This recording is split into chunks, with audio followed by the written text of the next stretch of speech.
So let's talk about the latest surrounding the Stop Killing Games movement. Recently, Ubisoft met up with the European Commission at a private event. And while we don't know what happened behind the scenes, the timing is certainly no coincidence that soon after, the European Commission would say, we do not want to introduce legislations that conform with Stop Killing Games, a movement that garnered 1.3 million signatures. That's Stop a lot. Killing Games is actually a movement that started with Ubisoft when The Crew was delisted from all digital storefronts, and it was also taken away from players' libraries without any restitution, without any refunds. The game was completely destroyed. No, it's completely and a product stripped. that people purchased was stripped away from them. And Stop Killing Games is basically a movement that says, hey, stop that. That is unethical. That's something that wouldn't happen with physical products, and it's something that shouldn't happen with digital products. And this movement garnered a lot of attention, almost 1.3 million signatures for the Citizens Initiative in Europe. And that's been a major topic of conversation recently. While there have been a lot of successes on that front, with the European Parliament in particular, a separate branch from the European Commission, having shown a lot of support for Stop Killing Games and everything that it represents. It's not only implying games, it's digital media in general. Parliament, with members of Parliament straight up coming out and taking shots at the Commission itself, saying things like, so I'm happy to hear from you, Commissioner. You take this issue seriously. However, at the last 3 public hearings, Mr. Abamont, on behalf of the Commission, repeated the arguments of a handful of the largest publishers almost word for word. These arguments do not reflect how games actually work, and they do not reflect what the citizens are actually asking for. Here's another quote from another member of Parliament. Commissioner, I must say I'm disappointed by what you've said. You say you see the problem, but you do not offer any solution. So they're basically just going around and hoodwinking it. Not even addressing the issue. They're just going around and just asking people what their opinions are on the matter, and that's about it. And generally, the majority were strongly in favor and directly called the Commission out for new legislation. And the designated date for the Commission to rule on this was June 16th, and the sentiment was Parliament gets it, now the Commission has to act. But just 13 days before the Commission ain't acting. I bet you $50 fucking that commission is just there to say, okay, well, we'll just have to see and reconvene on a later date. And hopefully this will be addressed. The Commission's June 16th deliberation, Ubisoft CEO took part in an invitation-only meeting with the European Commission, hosted by VGE, Europe's video game organization that mostly represents like game companies and publishers, 2 weeks before the European Commission planned to answer. What are the implications of this being not fixed? I mean, games, because they're not hard digital media, I can see them being redacted. But what about movies? I know people don't rent movies like they used to. But what about movies themselves? To our European Citizens Initiative. Stop Killing Games was not invited. Thus, they published this open letter highlighting kind of how unethical this all is. In the letter, Stop Killing Games does not hold back at all, talking about how the timing is impossible to ignore. The event takes place 13 days before the European Commission is expected to answer a citizens' initiative backed by more than 1 million verified supporters, almost 1.3 million. I wouldn't want my games being redacted. I mean, shit, if you're paying $15, $37 or $70 for a game, and then all of a sudden it gets pulled from the shelves, you can't even fucking use it. What's the point? What's the point of even purchasing the games online anymore? I think that's why physical media is still hard for PlayStation and Xbox. And GameStop's still running because of that. Stop Killing Games also highlights the misdirection that Video Games Europe is engaging in, pretending as if Stop Killing Games has not been clear, fear-mongering with the kinds of arguments that they're making that do not align with what Stop Killing Games is actually pursuing, highlighting the California bill that has recently been making a lot of headway and took much less time to do so than it did in Europe, highlighting the delay tactics on the part of game publishers and, the European Commission, how all this like request for more clarification is crazy when all the clarification has been provided already, alongside highlighting all of the support that members of parliament have actually given Stop Killing Games, which the European Commission refuses to match. It talks about the Digital Fairness Act and how this act right here, a lot of its principles align with what Stop Killing Games is proposing. Stop Killing Games also highlights the institutional failure that all of this represents, with the problem not only being that the ESA or the VGE argue aggressively or that lobbying is taking place, but the fact that the institutional problem begins when the lobby's version of the issue becomes the version repeated by the institution responsible for answering the public. Instead of listening to the public, they're just repeating what game publishers are saying that argue in bad faith to what the public actually wants. But ultimately, that open letter did So not wait, they're sway not the answering the commission, which issue? no Oh, doubt who could was have guessed influenced that? by that invite-only event that the European Video Games Organization hosted, which also invited The game's Ubisoft's own rigged. CEO among The those game who is have rigged. most interest in the downfall of Stop Killing Games. So it should come as no surprise that ultimately this is the deliberation that the commission put out, talking about how the commission considers that at this stage it cannot propose a legal obligation to keep video games playable after they stop being provided commercially. So This- wait. The commission considers that at this stage it cannot propose a legal obligation. Sure it can. If it's a physical object, or in this case, a physical media that's being distributed, they have all but the right to go in and basically adjudicate what needs to be done. And that's to make sure that the product is delivered and not redactable whatsoever. What kind of bullshit is that? was published on June 15th in, American time. And the reasoning that they provide is all just the same old bullshit that a lot of publishers repeat, talking about no how kidding. the reason they can't propose legislation for this is existing intellectual property rights. Under EU copyright law, rights holders enjoy exclusive rights over their creations. In addition to copyright, other intellectual property rights may also be relevant as they may protect different visual and technological aspects of a video game. That was never an issue when physical games are sold. I mean, people still have their old copies of Ocarina of Time. Doesn't mean that the intellectual property it's of still the Ocarina of same Time now thing. belongs to those people. It's just not physical on a CD. Access to the product that they bought in perpetuity, and not have companies decide how long people have access to the products that they purchase. Because if that's the case, that's what you call renting, not buying. The European Commission then claims that existing European consumer law already provides for important safeguards protecting the economic interests of consumers. Clearly not enough. Video game providers must inform consumers Yeah, about that's the duration correct. and the conditions for terminating the We're getting contract shafted if the on this consumer part. signs up for the video game. The directive on digital content and digital services provides consumers with remedies when the content or service provided does not conform with the contract and what consumers could reasonably expect. Consumers may be entitled to proportionate refund of their purchases. Well, they What is their way of remediating this? Is it just to say, oh, well, we have to play in good faith to the company that delivers the product and say that they're just not going to do anything about it? Or are they just going to just say, hey, we're just going to let this go and slide and let's see how it plans out? I mean, honest to God, like, what's their game plan here, if any?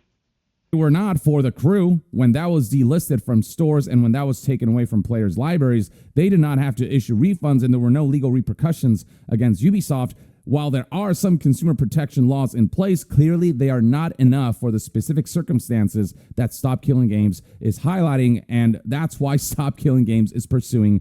I think we should just go back to physical media again. Hell, it might take a little bit longer to get your game, but at least you know it's not going to be stolen from you. I mean, honest to God, it's better than the physical or digital media here if we're going to be subjected to this. Like amendments to existing laws or the introduction of new legislation. And as for what the commission will do to address the concerns of the public, it'll initiate an exchange with the video game industry and consumer representatives with the aim to drop an industry code of conduct on managing video games end of There it is. Code of conduct. life. Wow, a code of conduct. Like that has ever incentivized corporations to do the right thing. Unless something That's is just saying, ironclad hey, law, just go publishers out have and do no whatever you obligation to want, do basically. anything, and they won't if it doesn't service their corporate interests of, you know, making all the profits and all the revenue and not being inconvenienced by what consumers want in terms of safeguards, because that could cost them a certain amount of time and money, and it's just an inconvenience that they don't want to deal with because their heart is not in the right place. They don't really ultimately care about consumers. Consumers are just No a vehicle to kidding. their corporate goals of power and money and influence. They're there this to is make all a just buck. useless, placating. This is all just a whole lot of nothing in the Well, what's the long term. purpose To of me, when taking a down the statement like physical this is media? followed directly after an I mean, invite-only event. think about that it for a second. involved Like, the what harm does it European have video just games to leave it up? organization that lobbies for organizations like, you know, Ubisoft, whose CEO was also present to talk with this commission, and Stop Killing Games wasn't invited to that event to offer counter proposals and counter arguments. That is corruption at its highest order. And the irony to all of this talk about how it's impossible to It's implement about the Stop Killing games, man. proposals It's into not about law the is games. the fact that Ubisoft itself recently proved that it is possible for game corporations to abide by what Stop Killing Games is proposing, given that The Crew 2 got a hybrid mode not too long ago, which basically Oh, made so it they that this have a once, way to remediate like, this online-only problem. game actually featured a single-player offline. So wait, we have a solution here, but yet we're not taking it? All right, so they're just basically saying fuck you at this point in time. Mode that they've actually enhanced over time. So it is possible to implement what Stop Killing Games is proposing. It's just a matter of whether the games industry wants to or not. And while not every game can do what The Crew did, because of the fact that they were built for an online-only environment, Stop Killing Games would not affect games retroactively. It would only affect games from here on out, so that from here on out, all games would have to be built with some kind of end-of-life plan in mind, where it's in some kind of functional, playable state. That means allowing for private servers, or at the very least making it playable, even if it's single player, even if it's like an online multiplayer focused game that is gonna be like empty when servers shut down. If it's on some level functional and playable, then at least so that's why they're having a hard time, because it's just taking up RAM. That's what it's being proposed. Or if that cannot be that's why they're not allowing it to go through. Because it's just taking up space, and they don't want it to take up space. But even so, it shouldn't take up that much space. At least for a private server. Must be something else we're not getting from this, but continuing on. Then refunds need to be issued because you took away products that people bought. So yeah, the European Commission completely failed the public interest. They completely failed. They whiffed that. With them bending the knee to Ubisoft's, you know, whatever lobbying they did alongside Video Games Europe. But it's not all as bad as it looks. Stop Killing Games has made it very clear that this decision is not unexpected and that they were prepared for this. The avenue that they're now pursuing isn't to introduce new legislation, which only the European Commission can do, but rather amend existing laws. And that's something that the European Parliament, which is in full support of Stop Killing Games, can do. So instead of pursuing new legislation, are they though? Are they in full forward with the European Parliament to amend Stop Killing Games to the Digital Fairness Act, which is a law that already exists and that the Parliament has power over. And this is something that Parliament can do without the Commission.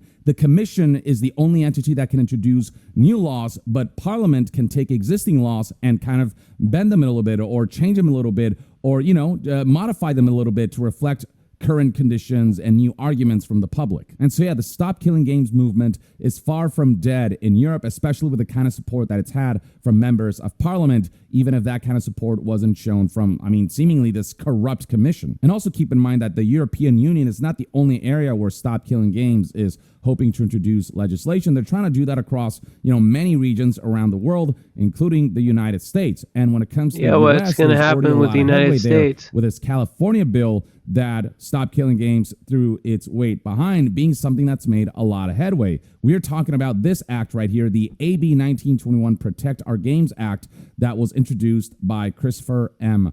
Ward, which requires companies selling server-connected video games to notify consumers before shutting down a game's servers, rendering it inoperable. Upon seizing support of a game, a company must provide A, a means of accessing a playable version of the game, or B, a full refund to those who purchased it. And beyond the fact that the introduction of this new Yeah, legislation there you go. went viral across One up social for media, and you can see the California, kinds of finally. interactions and viewerships and likes we're seeing on social media platforms like Twitter, it also has actually gone through various roadblocks already. Back in mid-May of 2026, the California Assembly Appropriations Committee voted yes to move the bill to the Assembly floor. And then once it moved to the Assembly floor, they actually got the votes that they needed to move even further for this to head to the California State Senate. Now, that will be the true test when it comes to Stop Killing Games becoming legislation in California, which could have a major ripple effect and can set a legal precedent for this movement.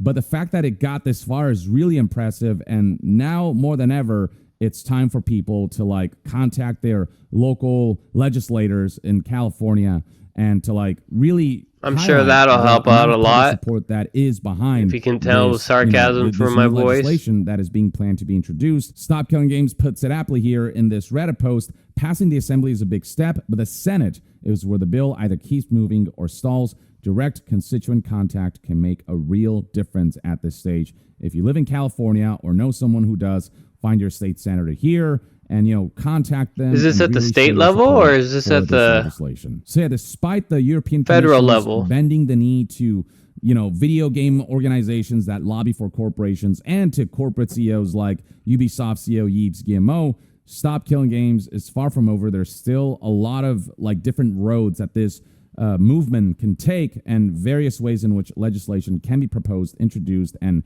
become reality. So it is far from over. That needs to be emphasized. This movement cannot die in its momentum because of this belief that the movement is over. I think it'll get passed. It'll just have a lot of pushback on it for some reason. I mean, I don't understand why they can't just keep it up. I mean, even if a private server, think about it, if a private server is just running it and it's just one little server, how much does it take to run that little server? Not much, I would imagine. Nothing like AI or any of those other forms of digital media. But, I mean, the implications of this leading on, I mean, this could be something that grasps into the movie industry where you purchase a physical media and you don't really own it, you're renting it, type deal. I think that's where it's leading to. And the other thing is too, is if they take back the media or whatever, can they do that for other games that they don't find suitable, like indie games that are doing well moreover than the AAA big blockbuster games? What's the purpose in taking back the media? I don't understand what's the purpose in not allowing them to play the game. It just doesn't make any sense. It's far from that. Continue to be vocal, continue to show support. There are still many legal avenues that can be pursued in making this true law in Europe, in America, and across other regions. But yes, the commission sucks. They failed consumers, and fuck Ubisoft for this kind of bullshit that they pulled. And the video games organizations that company is probably one of the worst companies out there as far as video games is concerned. But that, they won't let you have a grasp on anything that's theirs. In the comments below, and to be further updated on all things gaming news, reviews, and discussions, stay tuned right here on Young Yeah. I'll see you guys next time. Yeah, I've been watching Young Yeah for a while now. He covers all that gaming industry, technology industry. Go and give him a shout out. He's at 1.17 million subscribers. Go ahead and subscribe to him. I'll be covering most of his stuff later on. That's prevalent to what I want to be covering.